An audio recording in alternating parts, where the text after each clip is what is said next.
अस्सलाम वालेकुम रहमतुल्लाहि व बरकातुहू। तो आज सुनेंगे डाइन का इंतकाम की किस्त नंबर 8। रिफत के जाने के कुछ देर बाद ही कमरे का दरवाजा दोबारा खुला। हरीम ने नजरें उठाकर देखा तो अलियान था। हरीम ने नजरें झुका ली। अलियान आकर हरीम के पास बैठ गया। अलियान हरीम से मुखातिब हुआ। देखो हरीम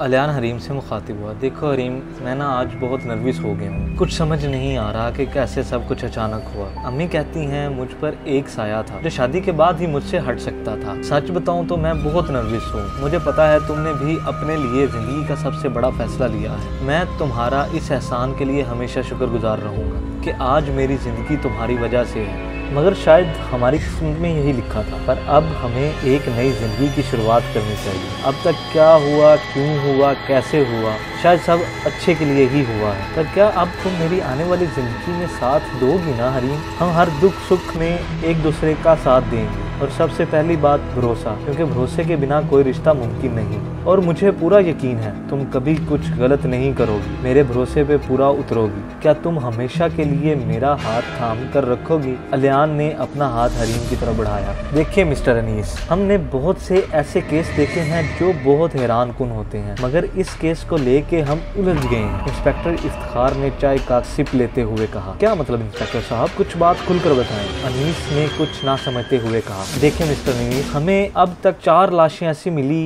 हैं जो होती तो नौजवान लोगों की हैं, मगर बिल्कुल बूढ़ी हो चुकी होती हैं। पोस्टमार्टम के मुताबिक इनकी बॉडी से सारी एनर्जी निकाल ली जाती है, वो भी इस तरह के पूरे जिस्म पर कोई निशान, कोई इंजेक्शन या ऐसी टेक्निक के इस्तेमाल किए बगैर। और एक लाश ऐसी भी मिली है जिसके पेट में इतने लंबे और नोकीले नाखून मिले हैं जो DNA के मुताबिक इस दुनिया में किसी जानवर या इंसान के नहीं हो सकते हैं। हमने इस केस पर रिसर्च के लिए लंदन से एक खसूसी एजेंट को खुफिया तौर पर बुलाया था, मगर उसकी अपनी मौत बहुत भयानक तरीके से हो गई। कि कोई खूनी दरिंदा ही ऐसा कर सकता है? इस एजेंट के जिस्म को कई टुकड़ों में तकसीम कर दिया गया। इंस्पेक्टर इफ्तिखार खामोश हो गए, जबकि अनीस को पूरी बात समझ आ चुकी थी और वो जान गया था कि इन सब के पीछे किसका हाथ है। ये केस तो बड़ा ही खतरनाक है। आप एक काम कीजिए, जो नाखून आपको मिले हैं आज शाम को मेरी लैब भिजवा दें, मैं जल्द ही बता दूंगा। मैं जल्द ही पता लगा लूंगा कि वो नाखून किसका है।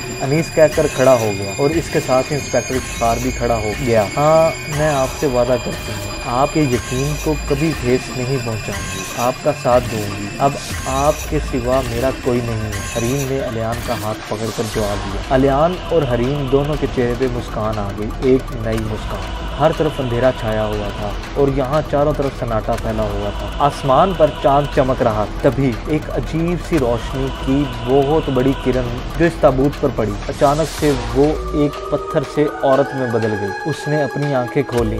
वो आज एक बहुत लंबी नींद के बाद जागी थी। उसने अपने दोनों हाथ ताबूत पर मारे। ताबूत का ऊपर का शीशा टूट गया और वो उड़कर हवा में खड़ी हो गई और अगले ही लम्हे छलांग लगाकर जमीन पर खड़ी हो गई। उसने अपनी आंखें बंद करके खोली तो उनकी स्याही खत्म हो गई थी। उसकी आंखें सफेद हो गईं। उसके पांव पीछे की तरफ मुड़ गए। उसके खुले हुए बाल एक चोटी में तब्दील हो गए। मैं आ गई हूँ बेखानदान, वापस आ गई हूँ मैं। अब शुरू होगा इंतकाम और नफरत की असली जंग। उसने एक जोरदार कहका लगाया और अपने कदम आगे बढ़ाने लगी, मगर जैसे ही शीशे के पास गई उसे एक झटका लगा और वो पीछे गिर गई। ओह, तो ये मामूली सा शीशा मुझे रोकेगा, एक रॉइन को। वो उठकर दोबारा खड़ी हुई और चंद कदम पीछे हटकर बिजली की रफ्तार से भागते हुए आगे आई। इस बार वो शीशे के टुकड़े टुकड़े करते हुए भागती चली गई। वो आजाद हो चुकी थी। ओ भाई, बड़े खामोश लग रहे हो, लगता है रात काफी अच्छी गुजरी हो। रेहान ने अलियान को मुस्कुराते देख शरारत से कहा। वैसे तुम्हें दूसरे के चेहरे तकने की बजाय पैकिंग करनी चाहिए, क्योंकि आज हम घर वापस जाना है। अलियान ने कहा। हाँ वो तो है, पर भाभी जाग गई हैं या नहीं? रेहान ने पूछा। जी भाभी जाग गई हैं, मगर देवर अभी तक सोए हुए हैं शायद, हरीम ने ऊंची से कहा। तो रेहान पीछे मुड़ा जहां हरीम हाथ बांधकर मुस्कुरा रही थी। ओह सॉरी भाभी, मैंने आपको देखा ही नहीं। अच्छा, अब देख लिया ना, अब सारा सामान पैक कर लें देवर जी, फिर हमें घर के लिए निकलना है, हरीम ने कहा। ओके भाभी, अभी गया। सब वापसी के लिए निकल चुके थे। इस बार एक गाड़ी एक्स्ट्रा भी थी।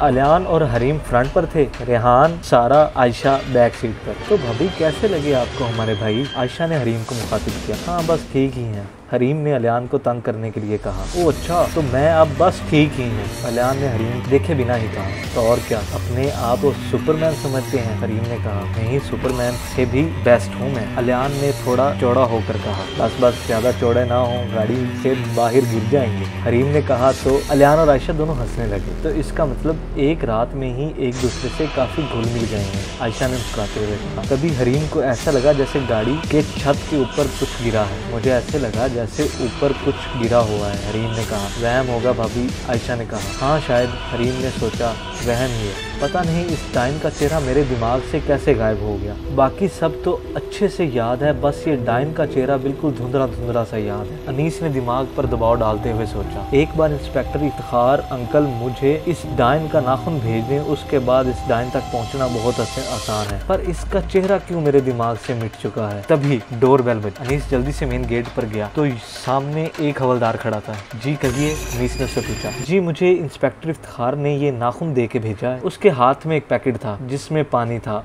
और अंदर एक 7 इंच का काला नाखून रखा गया था। इंस्पेक्टर ने कहा है कि आप इसको जल्दी से देकर वापस आना, क्योंकि खूनी निहायत ही शातिर है। हवलदार ने पैकेट अनीस को दिया और चलता बना। अनीस ने डोर बंद किया और अंदर आ गया। इफ्तिखार अंकल ने कहा था कि नाखून काफी बड़ा है, मगर ये इतना बड़ा तो नहीं है। अनीस ने सोचा, नहीं ये नहीं हो सकता, नहीं हो सकता। सारा गुस्से से चिल्लाते हुए बोली। वो जैसे ही गार से बाहर आई थी, उसकी चोटी छोटे बालों में तब्दील हो गई, उसकी आंखें नॉर्मल हो गईं और उसके नाखून भी नॉर्मल हो चुके थे। कई बार कोशिश करने के बावजूद वो कुछ नहीं कर पा रही थी। मेरी ताकतें नहीं जा सकती, मुझे मेरे अपनों को बचाना है, उन्हें असल खतरे के बारे में बताना है। सायरा ने बहुत कोशिश की, मगर वो डाइन नहीं बन पा रही थी। अगर ताकतें नहीं तो क्या हुआ, मैं फिर भी वहाँ जाऊंगी, मैं अपना इंतकाम लेकर रहूंगी। सारा गुस्से से चिल्लाते हुए जंगल से बाहर आके रास्ते की तरफ भागने लगी। वो डाइन थी और उसके भागने की रफ्तार बहुत तेज थी, मगर आज वो डाइन नहीं थी, पर उसका इंतकाम और गुस्सा उसे बहुत ताकत दे रहा था। कुछ देर में वो जंगल से बाहर आ गई और भागते भागते बेग हवेली तक पहुंच गई। सारा ने कुछ देर रुककर सांस लिया और भागकर हवेली के बड़े दरवाजे तक पहुंची, जहां 2 चौकीदार खड़े थे। तो सुनिए, मुझे रिफत बेग से मिलना है। सायरा को बहुत तेज सांस चढ़ गया था। जी वो तो कुछ देर पहले यहाँ से निकल गए हैं इस्लामाबाद के लिए, चौकीदार ने बताया। क्या? सायरा ने हैरानी से कहा। मैडम आप कौन, और आपकी हालत खराब लग रही है, मैं पानी लाता हूँ। तभी चौकीदार की नज़र सायरा के पाँव पर पड़ी। वो दंग रह गया था। सायरा जंगल से नंगे पाँव भाग कर आई थी और उसके पाँव लहूलुहान हो रहे थे। मैडम आपके पाँव तो खून से भरे हुए हैं, मैं अभी पानी लेकर आता हूँ। चौकीदार पानी लेने गया, मगर सायरा फिर से एक तरफ भागने लगी। अगर आप मजीद ऐसी वीडियोस सुनना चाहते हैं तो हमारा चैनल हाशिश वॉइस को ज़रूर सब्सक्राइब करें। लाइक शेयर कमेंट करना मत भूलें। अस्सलाम वालेकुम व रहमतुल्लाह।